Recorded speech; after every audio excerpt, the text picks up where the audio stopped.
You're not stuck because you're lazy, you're stuck because you talk too much. We live in a share everything culture. We think that posting about the gym keeps us accountable. We think that talking about that new business idea is somehow manifesting it. But actually, it's quite the opposite. When you announce your moves before making them, you're literally giving your power away. So today we're going on a verbal detox, and I'm going to teach you how to move in silence so that your success can make the noise. And if you're new here, hi girl, my name is Marsella, and on this channel, I teach women how to become their highest self. So if that's something that you're interested in, be sure to subscribe. The term digital detox has been very buzzworthy lately, and rightfully so. Especially with the new year coming in, it was the perfect time to detox our phones, our laptops, and all of our devices. But that's not the only detox that we should really be on. We need a verbal detox as well. There need to be things in 2026 that we just do not say. Things that we do not speak about, because our words are powerful and everything needs to be discussed in its due season. We are not rushing the process this year. We're trusting the process. So if you're ready to move in silence so that you can move into your most powerful year yet, be sure to watch until the end of the video for these life-changing tips. Let's get started. The first thing we need to speak about is dopamine. So dopamine, as you may have already heard, is a feel-good chemical that is in our brains. And it drives our desire for rewards and goal-oriented behavior because we want that hit of dopamine after accomplishing the task. In and of itself, there's nothing wrong with that. In fact, we're wired that way. But the problem is that there's quality dopamine and then there's cheap dopamine. Let me explain what I mean by that. See, quality dopamine is the sensation that you get when you actually accomplish that task, when you put in the planning and then you go out and execute. When you receive that type of dopamine, it is high quality dopamine and it is well deserved because you actually went out there and worked for it and you went and got it. On the other hand is cheap dopamine. Cheap dopamine is when you find ways to experience the pleasure without putting in any of the work. And one of the most common ways people seek out this cheap dopamine is by talking about their plans without ever executing it. Because here's the thing, when you tell someone, oh, I'm going to start a new business, and they say, wow,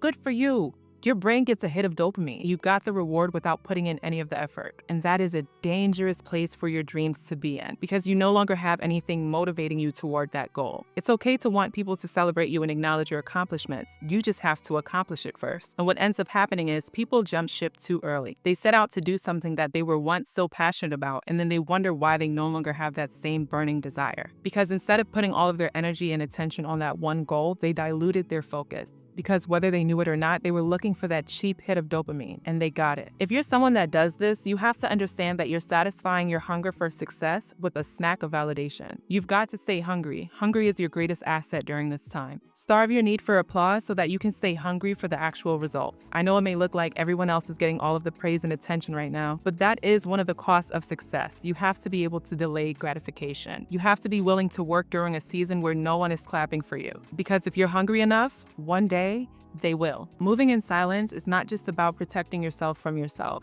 It's also about protecting yourself from others. Because here's the thing, the spirit of jealousy is a very real thing. And unfortunately, so many people operate under this spirit. So you have to understand that moving in silence is the greatest form of protection, especially if you're a Christian. One of the hardest things to learn in adulthood is that not everyone wants the best for you. It's really hard to wrap your mind around that people that you love, people that you grew up with, people that you supported during different stages of their life, really may not want the best for you at the end of the day. And it hurts even more when all you ever wanted was the best for them. And as much as it's important not to dwell on whether or not someone is jealous of you or whether or not someone has your best interests at heart, you should know. On some level, you need to know the playing field that you're on. You need to know who's an ally and who's a threat. Because if you mistake a threat for an ally, that can be destructive. And you'll have to spend all of that time rebuilding, which is fine. If you need to rebuild, do so. But if you can prevent it, that's so much better. And honestly, in some seasons of your life, you won't be able to tell who's a friend and who's a foe. Because if we're being honest, we've all had moments where everybody was just acting a little weird. And it is precisely in those moments that you need to know how to move in silence. Because you need to learn how to protect what God has placed inside of you during this season. The more you walk in faith, the more you realize that moving in silence is not just for you. It's so much bigger than you. When you're a vessel for God, you're holding all of the plans that He has for you in this life, all of the blessings that He has for you, and all of the blessings that He will give through you. Because when God blesses you, He doesn't just bless you, He blesses everything connected to you. So don't just run around here mishandling your blessings. Don't mishandle your anointing. Move in silence until God reveals it. Whatever work God has for you to do it.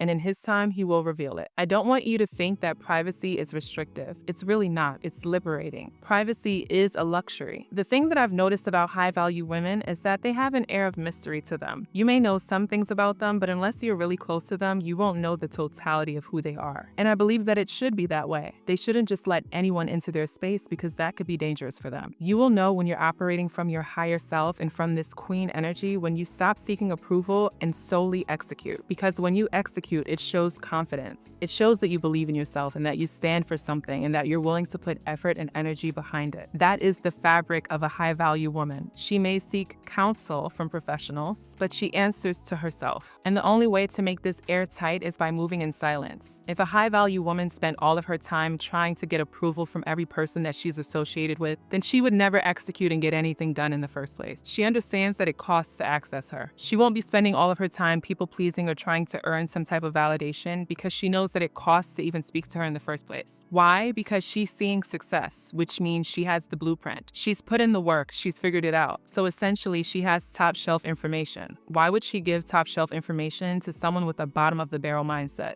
She wouldn't. Your blueprints are expensive. Stop giving them away for free. Quick story, when I was starting my hair company here in Silk, I remember bringing it up to a friend. At this point, I had already taken care of everything on the back end. I had the products, I had the website, I had everything. But I just remember wanting to bounce ideas off of my friend and basically get advice from her on how I should do this launch. And I just remember her being like so disinterested in what I was saying. And not a disinterested like she was distracted. I mean like a real disinterested. To the point where I felt weird even coming to her about it anymore, so I just completely stopped. And then eventually I just fell back from her completely because the energy got very weird. Looking back on that moment, it was a bit discouraging. Like imagine that I'm starting my own company and now I feel weird even bringing it up. Like clearly something's wrong here and it's my environment. It's my company. And I'm so glad that I had everything up and running at that point, so there was really nothing that could stop the launch. Like I had enough sense and awareness to do that beforehand. But so many people would just have gone straight to their friend first. And then when that person doesn't give you the same energy that you have about it, then you're discouraged. This is why you just need to move in silence in the first place and just do the work. So here are 3 actionable steps that you can take in 2026 so that you can move in silence effectively. So you need to have a very small circle. Now we all hear about people talking about keep your circle small, keep it tight, and I agree with it, but only for this one reason. As a high-value woman, everyone should not have access to you. Only a small set of people should ever really know that much about you. And when I say small, I mean small, girl, like as small as you can. Keep that tight. And once that's tight, definitely do go out there and make friendships, meet people, network, all the things. Because you have the core right, you have the foundation right. And what's shared with your inner circle, you will not share with all of the other people that you meet. Because everyone doesn't deserve to see the ins and outs of your life. And everyone may not even be able to handle that. As an entrepreneur, there's ups and downs in my life. There's times that I just want to be vulnerable with the people that are closest to me. And in those moments, I don't want the outer circle to be able to look into my situation because they don't even have the full context of who I am. But by moving in silence and by keeping my circle tight and most importantly, keeping my focus on my goals and God,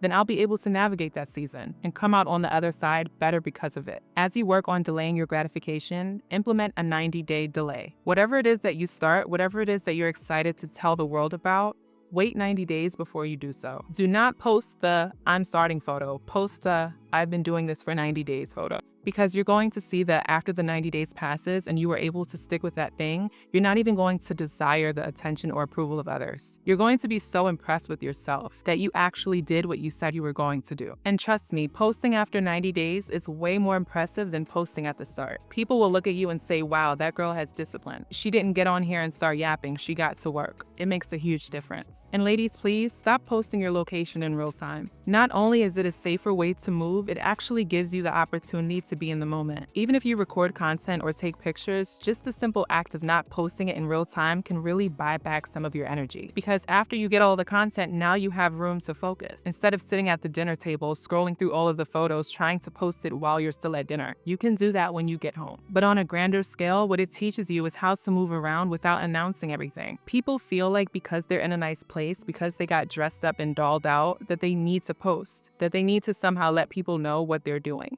But that's not the case. You don't need to feel obligated to be on. You don't need to feel obligated to perform. You can quite literally live your life in silence and on your own terms. And you can curate a digital life of all of the things that you would want people and are comfortable with people seeing digitally if you decide to do so. But trust me, there's so much power in moving in silence and keeping some aspects of your life to yourself. I hope you ladies enjoyed this video as much as I enjoyed making it. I want you to pick one major goal for 2026. It can be a relationship, a job, a fitness goal.